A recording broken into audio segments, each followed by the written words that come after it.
Assalamualaikum warahmatullahi wabarakatuh. Alhamdulillahi rabbil alamin. Alhamdulillahilladzi an'ama alaina bi ni'matil iman wal islam. Assalatu wassalamu ala nabiyyina wa habibina wa uswatina wa qaidina wa qurrati a'yunina Muhammadin sallallahu alaihi wasallam wa ala alihi wa ashabihi wa man tabi'ahu bi ihsan ila yaumid dawam. Mari kita awali dengan ta'awudz dan basmalah bersama-sama. A'udzu billahi minasyaitonir rajim. Bismillahirrahmanirrahim.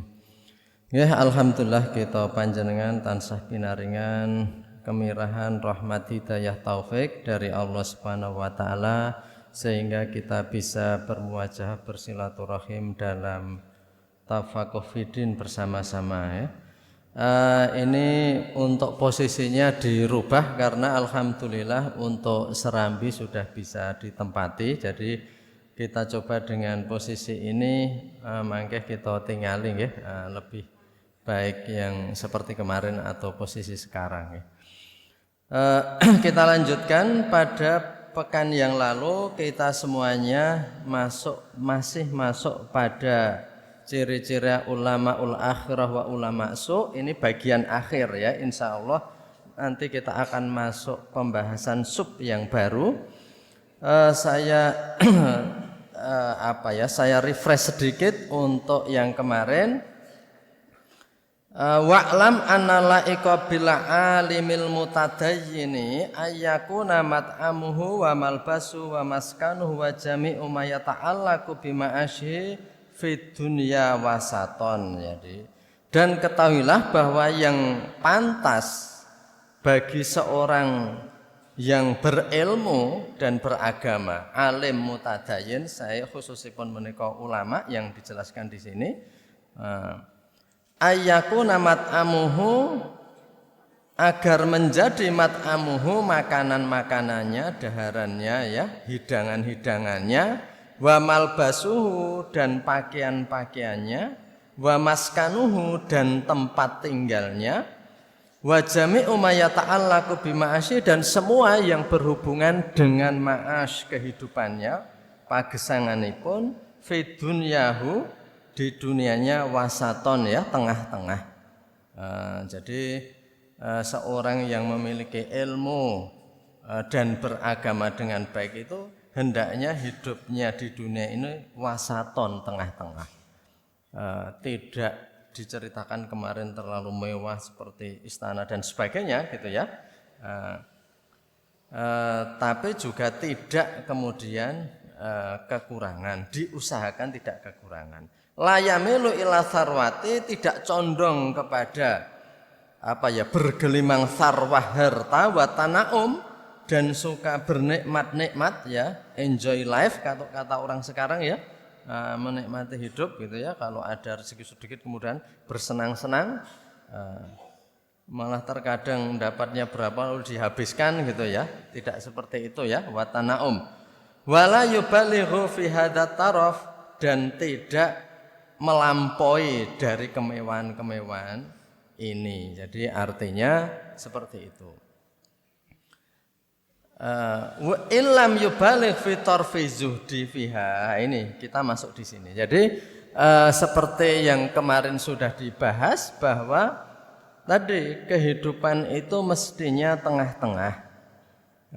Bukan karena orang itu enggak punya harta, dia menempuh hidup tengah-tengah. Jadi ini aneh Bapak Ibu, terkadang memang begitu ya. Orang yang kalau dalam apa saja, orang yang belum matang dalam bidangnya itu terkadang malah gayanya sok melebihi orang yang sudah matang. Di dunia ini banyak the richest in the world, orang-orang terkaya di dunia. Itu kalau lihat malah seperti orang enggak paling kaya. Padahal kalau orang terkaya di dunia itu seperti apa? ya terkaya di Indonesia saja 10 terkaya itu luar biasa ya. Jadi mereka memiliki hotel banyak sekali, berbagai macam lah. Tapi terkaya di dunia jauh lebih tinggi lagi. Tetapi banyak diberitakan orang seperti itu malah tampilannya biasa saja. Tampilannya biasa saja. Jadi sama seperti orang-orang yang hebat dalam berbagai ilmu juga itu biasa saja. Dia itu tidak merasa atau tidak bergaya seperti yang paling pintar. Jadi kalau melihat foto ya gambar, tapi ketika itu belum ada foto tentunya zaman Imam Ghazali kan, di kitab-kitab itu gambarnya ya rambutnya terurai panjang seperti itu dan ya tidak nampak bahwa seperti orang khusus dan sebagainya ya. Bahkan kalau para penemu hadiah Nobel itu Bapak Ibu juga lihat di buku-buku waktu sekolah dulu tentunya kalau yang sudah sepuh ya, itu gambarnya Albert Einstein, ahli fisika terhebat abad kemarin ya, Albert Einstein. Itu seperti rambutnya saja kayak awul-awulan. Mungkin naik ketemu nang pinggir ngalas kita ngira bahwa dia itu adalah penemu teori-teori hebat ya, ahli fisika terbesar di kemarin. Ahli fisika abad ini ya, yang di abad ini sudah 2000 lebih ini, namanya itu orang dari Inggris, namanya Stephen Hawking. Kalau kita tahu orangnya cacat, orangnya nggak bisa, seperti nggak seperti orang bodoh lah kalau lihat, karena nggak bisa komunikasi, dia harus pakai alat, dia hanya di kursi roda, tapi dia ahli fisika yang menemukan teori Big Bang, ledakan dahsyat yang menjadikan dunia ini ada. Yang teori Big Bang itu ternyata hampir mirip dengan yang diceritakan dalam Al-Quran. Sehingga orang berselisih apakah Stephen Hawking itu menemukan teori bahwa dunia ini tercipta karena adanya 6 kali ledakan. Itu dalam Al-Quran dikatakan juga dunia ini diciptakan dalam 6 ayam, 6 tahapan. Jadi tahapan. Jadi ini terlalu rumit ilmunya, tapi itu hanya menunjukkan saja orang sampai bidang ilmunya itu malah terkadang orang nggak ngira berilmu. Orang yang para orang-orang terkaya terkadang nggak tahu bahwa dia terkaya gitu ya.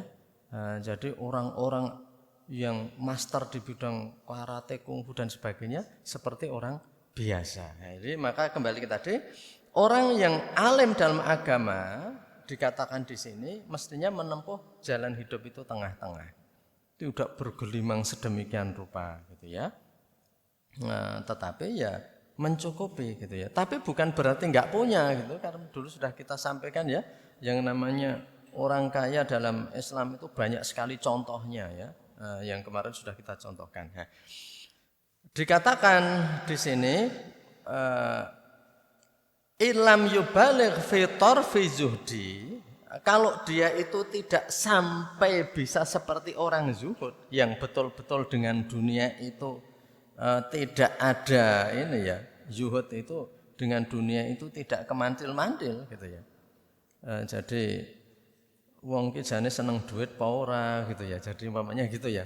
Jadi orang zuhud itu enggak kemudian yang diburu itu dunia itu tidak gitu ya. Tapi terkadang malah kalau kita lihat dunia itu ngejar orang. Kan ada tak kunci sukses dikejar rezeki kan. Nah, itu nek niatnya besar dikejar rezeki gitu ya. Jadi tapi kalau orang-orang itu kan ada yang rezeki itu seperti mengejar dia. Nah, yang seperti dulu saya katakan Abdurrahman bin Auf kepengen miskin tapi nggak bisa miskin. Jadi kalau tidak sampai pada tingkat zuhud, karena itu juga berat ya, namanya dunia itu memang zuzina linas kok. Manusia itu dihiasi. Dihiasi manusia itu hubbu syahwat, kecintaan itu memang dihiasi. Jadi saya kan sering sudah mengatakan kenapa orang itu kok suka kendaraan, kenapa suka emas-emas gitu ya, minadzhab wal fiddah, kenapa seperti itu? Karena dalam Al-Qur'an disebutkan zuyyina linasi hubbu syahwat. Semua itu boleh, tetapi tidak boleh melebihi cintanya kepada Allah, Rasul wa jihadin fisabilihi, dan memperjuangkan agama Allah. Itu tidak boleh. Tapi boleh mencintai itu, tetapi tidak boleh melebihi itu gitu ya. Karena itu memang Allah menciptakan daya tarik itu ada. Daya tarik itu ada. Jadi itulah kenapa setiap orang itu juga menyukai hal-hal seperti itu ya. Jadi yuyinalinas kubus syahwat minan nisa wal banin, kecintaan kepada nisa, kepada wanita, atau kalau wanita kepada laki-laki, wal banin, dan kepada anak, itu seperti itu. Itu memang kecintaan-kecintaan yang diberikan oleh Allah kepada manusia. Sebagian rasa rahimnya, rahman rahimnya Allah yang dititipkan kepada manusia dan kepada binatang, itu kan dikatakan itu hanya 1%. Itulah yang menjadikan seorang ibu itu ingat terus kepada anaknya, seorang ibu itu enggak tega kalau anaknya menderita gitu ya. Seekor binatang terpaksa dia arep neladung sapa wae sing liwat karena ingin memproteksi anak-anaknya. Dikatakan dalam hadis, salah satu bentuk kasih sayang yang dititipkan ke alam ini adalah seekor kuda yang mengangkat kakinya karena takut menginjak anaknya. Nah, itu karena rasa kasih sayang. Jadi binatang-binatang ya seperti tadi ya, ayam saja setiap ada orang lewat, dia itu akan meladung kita hanya karena ngira orang itu jangan-jangan akan ganggu anak-anaknya. Itu rasa kasih sayang. Mungkin bertanya, kok ada manusia yang tega menganiaya, membunuh, membantai itu istrinya, suaminya, keluarganya, anak kepada orang tuanya, orang tua kepada anaknya, kok tega? Ya, itu rasa kasih sayang itu terkadang terkubur gitu ya. Balrona ala qulubihim makanu yaksibun ya. Apa yang diperbuat sehari-hari itu mengubur rasa-rasa naluri baik itu. Sehingga yang jadi adalah naluri jahat. Orang enggak berperi kemanusiaan karena rasa peri kemanusiaannya itu enggak dibina, enggak dididik, enggak dirawat. Sehingga lama-lama itu terkubur ya. Nah, jadi itu. Kalau tidak sampai pada taraf zuhud karena itu berat, wayam baghilahu ayataharoza, maka sepantasnya dia itu ya orang yang alim dan beragama tadi ayahtaroza, agar menjaga minaduhul ala salatin, menjaga agar tidak masuk ala salatin atas para sultan-sultan ya, para penguasa ini, para pejabat. Wa arbabad dunya, dan juga para kapitalis-kapitalis, pemilik-pemilik harta yang para hartawan, ma'amkanahu, yang dia memungkinkan untuk bergaul itu ya jangan ya. Hadran minal fitnah, berhati-hati menjaga fitnah. Ini bagus sekali. Nasihat Imam Ghazali. Para ulama-ulama yang al-mutadayyin, yang beragama secara baik itu, kalau toh enggak sampai taraf zuhud, karena zuhud itu berat gitu ya.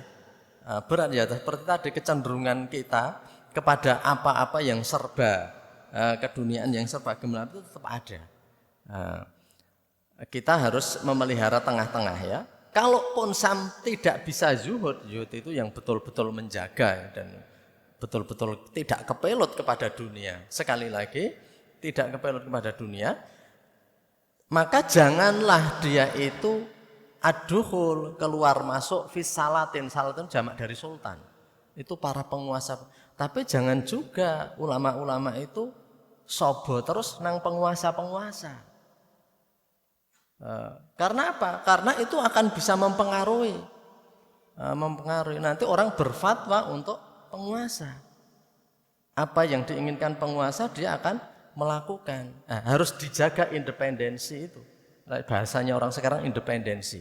Jadi biar dia bisa menasehati. Kan dalam Islam justru dikatakan para pemimpinlah yang harus bertanya kepada para ulama dan ahli agama. Kalau seperti ini gimana, seperti ini gimana. Tapi kalau para ulama ini, ya ini Imam Ghazali sendiri. Karena di zaman Imam Ghazali itu juga zaman kekhalifahan Islam.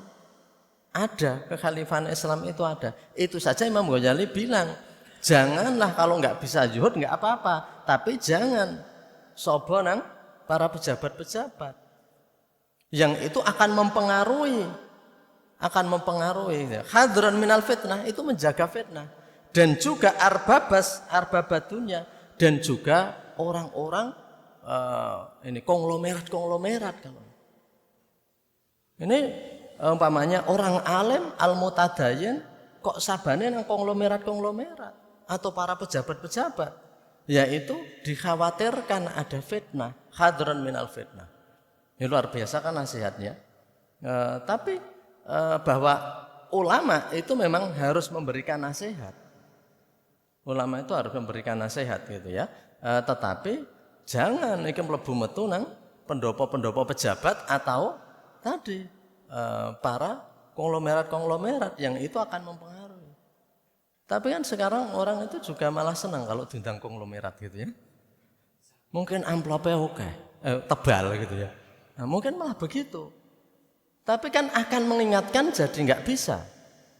Ini zaman Imam Ghazali loh ya ini. Artinya ini setiap zaman. Kitab ini diwaca nang desa-desa suwe ini. Ini bukan kitab baru. Kitab ini sudah disusun tahun 1100-an. Imam Ghazali kan wafatnya sekitar tahun 1100. Jadi sudah sekitar 1000 tahun yang lalu. 1000 tahunan yang lalu. Apakah Imam Ghazali bukan orang penting? Orang penting. Imam Ghazali itu jadi rektor di Universitas Nizamiyah. Jadi rektor aja hanya betah 2 tahun. Karena apa? Merenung gitu ya. Nah aku bendino ngene iki njur nanti itu meningkatkan ketakwaan kita, meningkatkan. Jadi dari kesibukan-kesibukan itu dia kemudian leren. Dia memang pelajar yang sangat, jadi dia itu kan ditinggal wafat bapaknya, kemudian hartanya dititipkan orang lain untuk ngeragati. Hartanya habis, Imam Ghazali dibilangi, wes bandane tinggalane bapakmu habis, sekarang kamu masuk saja ke Nizamiyah, perguruan Nizamiyah. Di sana bisa dapat beasiswa. Di Nizamiyah itu kemudian belajar dengan tekun, nganti nyaingi gurunya. Sampai dikatakan gurunya itu cemburu karena terkenal cepat banget Imam Ghazali. Sampai ada yang menyebutkan gini, apa kamu nggak sabar menunggu saya mati kok? Berarti kok terkenal banter banget itu gurunya malah sok kalah karo muridnya. Jadi akhirnya gurunya meninggal, Imam Ghazali ini menjadi rektor di Nizamiyah. Jadi yang berkata ini rektor, mantan rektor. Setidaknya itu dia juga orang yang terpandang ya. Tapi nasihatnya kan begini, jangan keluar masuk as-salatin para sultan-sultan ya, mungkin dikatakan ya seperti tadi ya pendopo-pendopo kantor jabatan-jabatan gitu ya. Nah, jadi ya bukan berarti nggak boleh berkunjung, tidak ya, mungkin dalam hal tertentu iya, tapi maksudnya itu ya karena mencari keuntungan dunia dengan itu yang nggak boleh gitu ya. Di zaman kekhalifan Abbasiyah ketika Islam mencapai kejayaan, di zaman Harun al-Rasyid, zaman Al-Ma'mun ya, panjenengan perisa ya Harun al-Rasyid itu sering disebut karena di zaman Harun al-Rasyid itu ada seorang pujangga yang namanya Abu Nawas. Kalau dengar cerita Abu Nawas hidupnya di zaman Harun al-Rasyid. Insya Allah begitu ya, seingat saya itu di zaman Harun al-Rasyid itu. Khalifah Harun al-Rasyid Al-Ma'mun itu berkunjung kepada ulama-ulama minta nasihat. Dan terkadang memang dinasihati. Diceritakan dalam kitab Tadhkiratul Auliya itu bahwa para pejabat itu terkadang nangis di rumahnya ulama itu karena nasihati itu terlalu pedas. Terlalu pedas. Dan itu kembali lagi nanti. Kalau perlu nasihat kembali lagi. Karena manusia itu memang kita itu memerlukan nasihat. Kalau nggak ada penasihat, siapapun juga itu akan bisa menyeleweng. Jadi guru itu perlu penasihat, kepala sekolah penilik dan terus-terusnya gitu ya. Ada enggak yang paling tinggi? Ya mesti harus ada, orang itu harus punya seperti itu, orang yang suka mengingatkan. Kalau enggak diingatkan, siapa saja itu bisa menyeleweng karena fadzakir perintah Islam. Fadzakir berilah peringatan, fa inna dzikra tanfa'ul mu'minin. Karena peringatan itu akan bermanfaat bagi orang mukmin. Jadi saya itu ya naudzubillah min dzalik sering juga lihat di YouTube itu para kiai itu yang itu disidang di pengadilan itu karena apa? Karena kasus-kasus dengan santri-santriwatinya. Ya, jenengan buka saja banyak itu. Itu artinya bahwa orang yang tahu agama itu juga belum tentu bisa selamat karena selamat itu bukan masalah ilmu. Selamat itu masalah hati. Keimanan itu bukan pada ilmunya. Keimanan bukan pada ilmunya, walaupun ilmu itu salah satu wasilah atau jalan ya untuk menuju keimanan. Karena orang yang berilmu dengan baik dan memanfaatkan, insya Allah imannya akan semakin baik. Nah, itu karena kita mengilmui. Tetapi ilmu tidak jaminan. Kalau masalah ilmu, yang namanya iblis itu ilmunya itu lebih tinggi dari kita. Kalau iman itu hanya percaya ya, iman itu hanya percaya, maka iblis itu imannya lebih tebal dari kita. Karena iblis itu langsung berhadapan dengan Allah, malaikat ketika itu. Ketika disuruh sujud. Nah, kita itu belum pernah. Fasajadal malaikatu kulluhum ajmain. Ketika diperintah sujud kepada Adam. Fasajadal kulluhum ajmain ya. Ila iblis, kecuali iblis. Aba wastakbaro. Dia itu ingkar. Jadi kalau urusan percaya, iblis itu percaya. Wong berhadapan langsung kok. Kita malah enggak lah. Kita itu enggak berhadapan langsung. Nah, jadi tapi iblis kenapa menjadi kafir? Karena ini bukan masalah percaya, tetapi mengimani dengan hati. Terus imanmu benten kalian pitados. Iman itu beda sama percaya. Kalau iblis itu percaya bahwa Allah yang menciptakan Nabi Adam, wong berhadapan kok itu. Ketika diciptakan, maka kemudian dilempar dari surga. Jadi iblis itu kalau cuma masalah percaya, dia lebih percaya. Iblis itu apa enggak tahu kebaikan-kebaikan? Tahu. Justru karena dia tahu ada orang beriman itu, dia juga tahu cara menggodanya. Dan dia tahu yang imannya tebal yang mana. Jadi iblis itu tahu. Buktinya apa? Buktinya setan-setan yang dikirimkan kepada orang-orang yang imannya tinggi juga adalah setan-setan yang memang imannya tinggi. Setan imannya tinggi kalau menggoda itu tidak kasar-kasaran. Tidak kasar-kasaran gitu ya. Seperti orang yang baik kalau mau menyesatkan orang baik itu tidak dengan kasar-kasaran. Saya pernah menggambarkan umpamanya nggih. Saya kula ngejak jenengan yo do ngantemi wong liwat riku niku ngoten. Jenengan mesti mboten purun. Wong jenengan iki biasane ngaji, biasane tumindak kesainan kok jak ngantemi. Nek umpamanya nggih, umpamane kados awake dhewe niku le nggodha ngeten iki iblis. Kowe iki sak desa kene sing paling apik. Kowe iki sing paling wangun, dicontoh sak desa kene iki. Jadi kali iblis niku diumbulke. Kula nate ngaturke to, ada orang yang dalam hadis Riyadhus Shalihin itu seorang pendeta ketika itu nggih, ini pendeta zaman sakderenge Islam niku nggih. Dalam Riyadhus Shalihin diceritakan seorang pendeta yang akhirnya itu terlibat perzinahan dengan seseorang karena apa? Karena dititipi seorang wanita. Ada seseorang yang mau meninggalkan adik putrinya, yang itu kemudian dititipkan kepada rabi pendeta itu yang hidup sendirian. Mereka itu kalau di dalam Islam ya namanya seperti uzlah atau apalah, pokoknya di sendirian beribadah terus sehari-hari. Itu mau dititipi lari setri. Nah, niku pendeta niku langsung mboten purun. Oh, ora iso. Ora iso. Aku ki mung urip dhewe nang kene. Nek dititipi kuwi ora iso. Ora apik, banyak fitnah. Nah, nyur niki kakang niki kan omong ngoten niku. Pripun wahai pendeta, wahai rabi, kalau ini itu lare niki kula tilar, niku mangke teng griya kiyambak niku lebih berbahaya. Nek teng mriki lak jenengan iso njaga. Mbok bilih ya setan le ngatakan itu ya lewat lisan orang itu, nek jenengan lak pitados jenengan imane sudah pun kuat nih jenengan niku, mboten bakal kegut. Napa mboten mesake nek kula tilar dhewe mangke malah eneng kejahatan. Lama-lama berubah pikirannya, iya ya. Ya bener kowe. Nah aku insyaallah iso njaga pamane ngoten. Akhirnya dititipke teng mriku. Nah niku pepatah Jawa berlaku, witing tresna jalaran kulino. Tiap hari lihat, terus tiap hari lama-lama tertarik. Yang namanya pria dan wanita itu mesti saling tertarik. Wong Nabi Yusuf sama Siti Zulaikha itu bukannya Nabi Yusuf pernah tertarik kok. Dalam Al-Quran juga katakan walaqad hammat bihi wa hamma biha, dan betul-betul bahwa hammat bihi, Siti Zulaikha itu terpesona dengan Yusuf, wa hamma biha, dan Yusuf pun terpesona pada Zulaikha. Wih, namanya permaisuri Bapak Ibu, kelas istrinya raja, ya bangsane Miss Universe lah kan ya, mesti ratu kecantikan, garwane raja.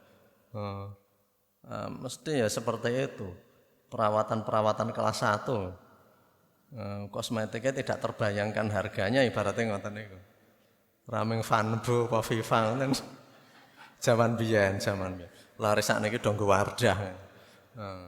Jadi raming itu tidak hanya seperti itu, dia itu memang sehingga Nabi Yusuf itu terpesona juga sama Zulaikha.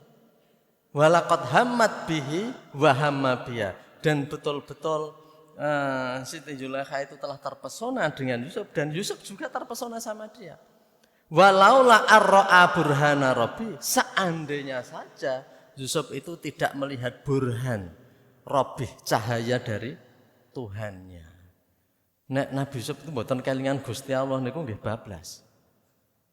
Karena itu naluri manusia. Jadi maka seperti tadi, pendeta itu lama-lama terjerumus dalam perbuatan fahsya, perbuatan keji. Jadi itu yang menggoda mesti pintar, karena kalau menggoda orang seperti itu caranya ya berbeda gitu ya. Jadi orang yang diamani jabatan besar tentu nggak mau langsung dijak dodolan narkoba.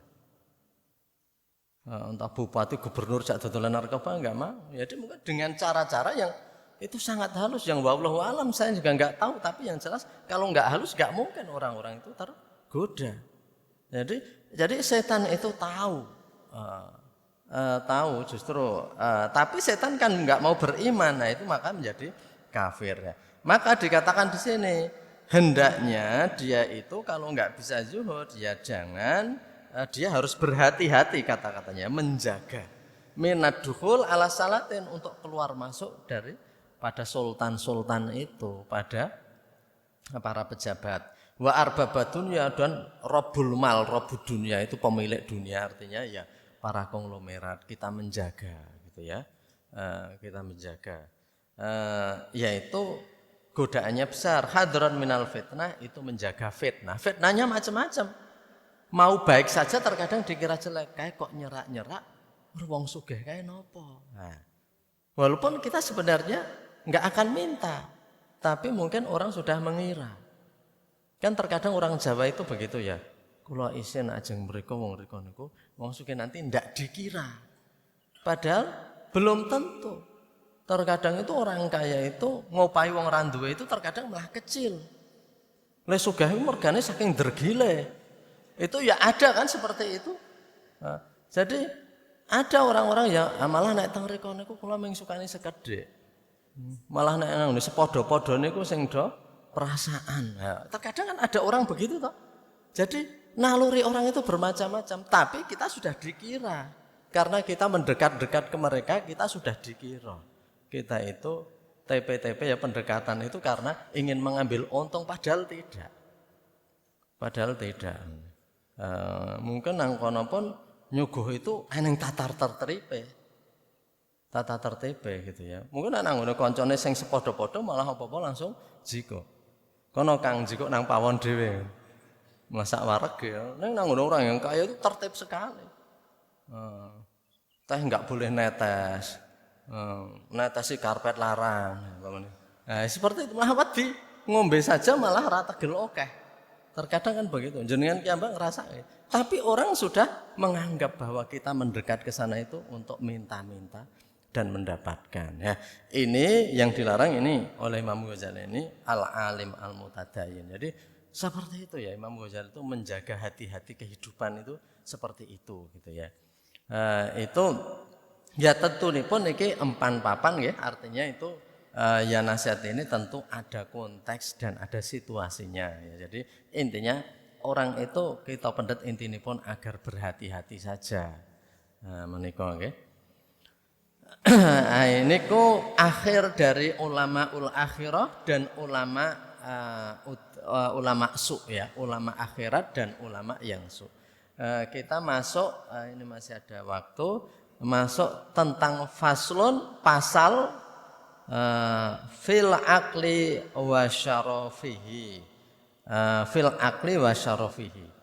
Tentang akal nggih ing dalem akal saha kamulyaanipun akal menika. Pasal utawi iki pasal fil akli ana ing babakan akal wa syarafi lan kamulyan saking akal menika. Jadi bab tentang akal dan kemuliaan akal. Wa huwa mambaul ilmi. Mamba itu sumber ya, ada pondok Mambaul Ulum ya. Wa huwa mambaul ilmi, akal itu sumber dari ilmu. Nah, jadi sumber ilmu itu ada di akal kita. Maka kalau kita itu akalnya itu rusak, maka ilmunya juga akan hilang. Jadi itu sumber ilmu nggih, akal penting sangat. Wa yadulu ala syarafihi dan sudah menunjukkan atas kemuliaan akal qaulu sallallahu alaihi wasallam, yakni perkataan Allah Rasulullah sallallahu alaihi wasallam, awalu ma khalaqallahu al-aqla. Yang paling awal dari apa-apa yang Allah ciptakan itu adalah akal. Faqala, maka Allah berfirman, akbil fa'akbala. Menghadaplah kamu wahai akal, maka menghadap. Tsumma qala lahu, kemudian Allah juga berfirman untuk akal, adbir, mundurlah kamu, fa'adbaru, lalu mundur ya. Wallahu alam, niki penafsiran detailnya seperti apa, tapi intinya bahwa Allah itu menciptakan semua itu awalnya pada akal itu. Dan ternyata kita juga mengetahui pusat pengendali tubuh kita juga di saraf itu. Saraf itu walaupun semuanya masih normal, kalau sarafnya rusak pengendali itu sudah hilang. Pengendali itu sudah hilang ya. Jadi maka mesti akan tidak bisa berfungsi seperti awalnya. Maka dikatakan mendekatlah kamu, akbil fa'akbala, kemudian mendekat. Tsumma qala lahu adbir, menjauh, fa'adbara. Faqala wa izzati wa jalali, dan demi kemuliaan saya, wa jalali ya, dan keperkasaan saya, ma khalaqtu khalqan, saya tidak menciptakan sebuah ciptaan akramu alaminka, yang lebih mulia dari engkau wahai akal. Jadi Allah tidak menciptakan sesuatu yang lebih mulia darimu wahai akal. Bika akhudu, dengan akal itu juga saya akan mengambil sesuatu. Wabika ukti, dan dengan kamu juga saya itu akan memberikan sesuatu. Jadi karena akal lah Allah itu memberikan, dan karena akal juga, karena akal Allah akan mengambil, dan karena akal Allah akan memberi. Wabika utibu, dan dengan akal juga, dan karena akal juga, utibu saya akan memberi pahala. Dan karena akal juga, akibu saya akan menjatuhkan hukuman. Nah ini hadis ini ada perawinya, dituliskan ya di sini itu ini rawahu at-Tabarani ya, diriwayatkan oleh Imam Tabarani fil Ausat min hadithi Abi Umamah. Jadi riwayat Tabarani ya. Jadi maksudnya begini, awalu ma khalaqallahu al-aqla. Jadi akal itu paling utama, sehingga manusia itu yang diciptakan paling awal itu adalah akalnya.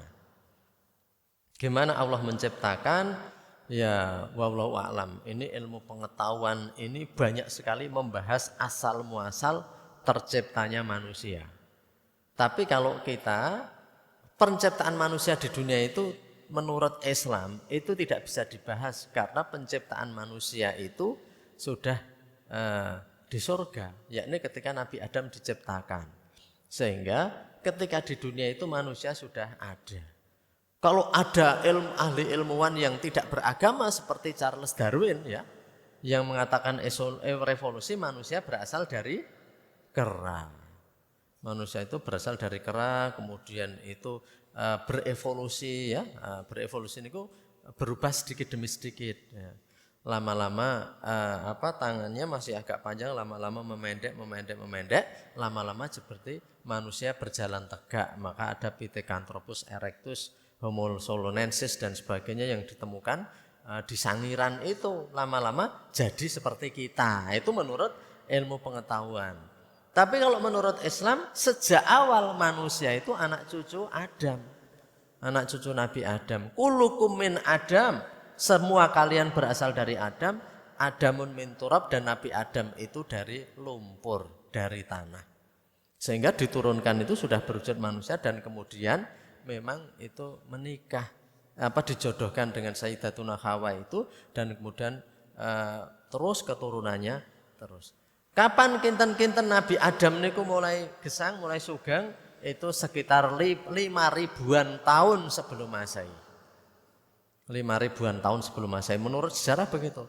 Karena Nabi Ibrahim 2.000 tahun sebelum Masehi. Nabi Ibrahim niku 400 tahun kepengker. Membangun Ka'bah niku 4.000 tahun kepengker, kurang luwih ngoten niku. Nabi Ibrahim lah nabi ping 6. Mundak sadurunge Adam, Idris, Nuh, Hud, Saleh, Ibrahim. Nabi ke-6. Munggah malih mangke Nabi Adam, Idris, Nuh, Hud, Saleh. Saleh, kemudian Hud, Nabi Nuh nabi ketiga, Nabi Idris kedua, nabi pertama Nabi Adam. Jadi niku sejarah saged dipadosi.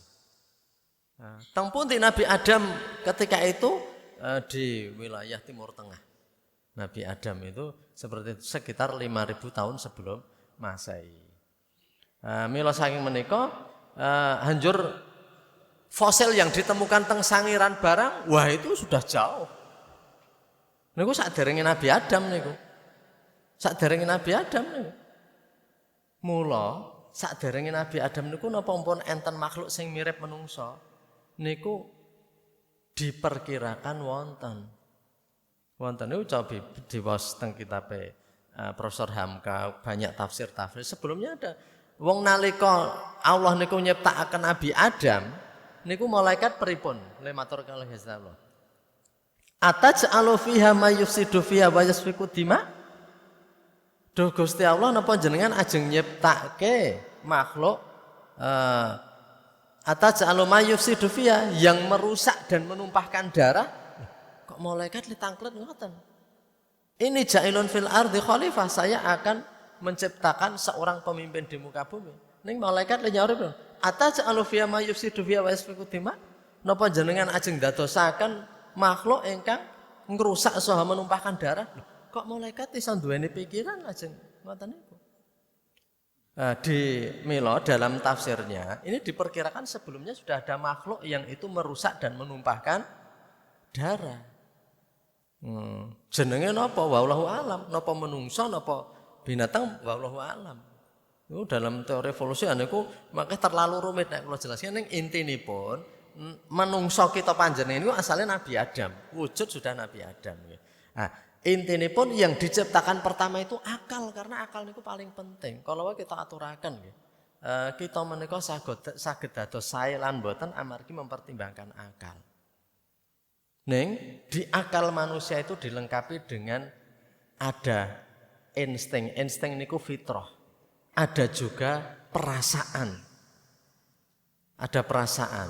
Ning niku letaknya diperkirakan ya di akal semuanya perasaan. Ning jenengan napa kok ngelus dodo nek enten perkara-perkara sing menyedihkan. Jan aku ngelus dodo tenan. Napa pikirane teng jero dodo mboten. Dodo niku amargi detak jantung itu akan dipengaruhi. Kalau pikiran kita panik, jantung itu akan berdegup lebih cepat, deg-degan. Nek awake dhewe sedih, mangke akan berpengaruh juga di sini. Mulane do ngelus dodo. Padahal yang untuk memproses pikiran itu di kepala. Mila yang namanya perasaan, yang namanya hati itu nanti juga akan ikut rusak apabila otaknya rusak. Dulu yang orang itu ramah, kalau bisa cedera kepala, itu bisa jadi enggak ramah. Niku enten penelitian ngoten niku.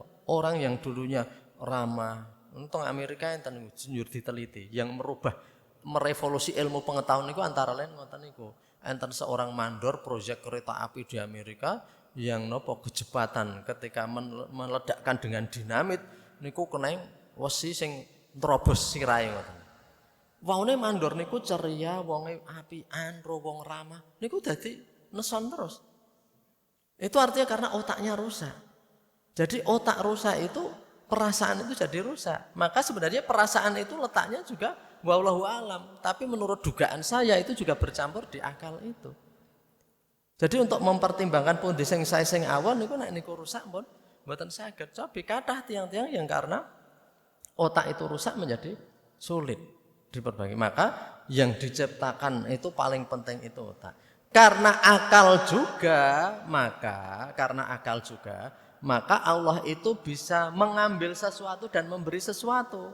Karena kita dengan akal kita itu berbuat baik, maka Allah memberi. Maka karena dengan akal kita berikhtiar, Allah memberi. Dengan akal kita juga kita berbuat jahat, maka Allah mengambil apa yang diberikan. Wabika dikatakan usibu, karena kamu juga, karena dengan akal juga saya itu akan memberi pahala. Dan karena akal juga akan menyiksa. Loh, kamu punya akal. Kamu kok bisa bilang nek kula mboten ngertos nek niku perkawis awon. Apa ada orang yang benar? Orang itu dengan akal itu insya Allah akan menemukan yang namanya kebenaran. Wong Nabi Ibrahim saderengipun dados nabi, Nabi Ibrahim niku umpun gelisah. Jane eneng ingkang maha kuwaos. Mila nalika mangertos bintang-bintang, oh iki Gusti Allah. Mergane sedaya peteng kok niku padhang. Ngerti bulan, oh iki Gusti Allah. Akhirnya ngerti matahari, loh kok kabeh mau kalah, oh iki Gusti Allah. Akhirnya ya Allah, duh ingkang maha kuwaos nek panjenengan mboten nedhahi kula niku mesti bakal sesat. Maka Allah kemudian memberi petunjuk.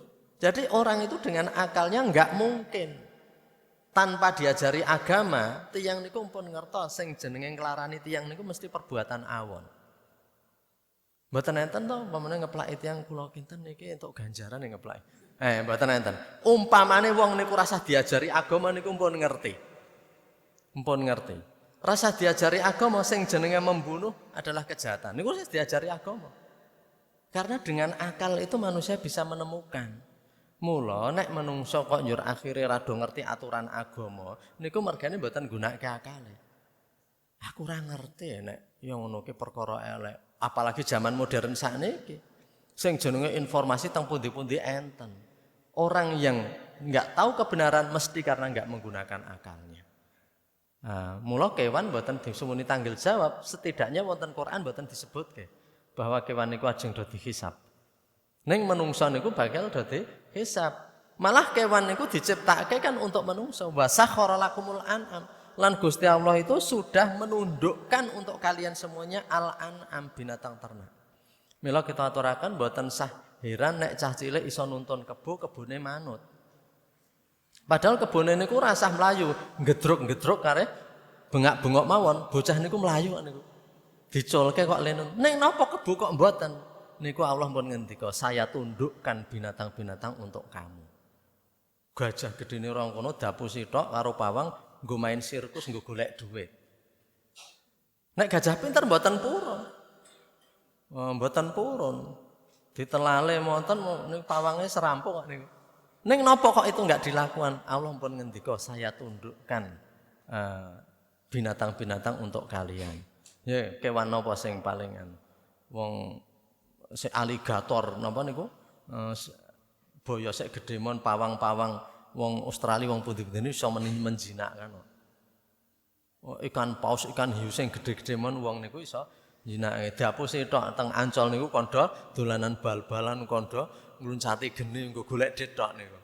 Iki kewan niku nek ngerti nek cara iso mikir, awake dhewe jane diplekotho karo wong cilik-cilik kae. Mbok sapi metal ngoten ya. Sapi metal gedene ya ngono. Jane awake dhewe diplekotho karo sing do ngarit iki. Ngoten niku. Ning kewan mboten ndek pikiran ngoten niku.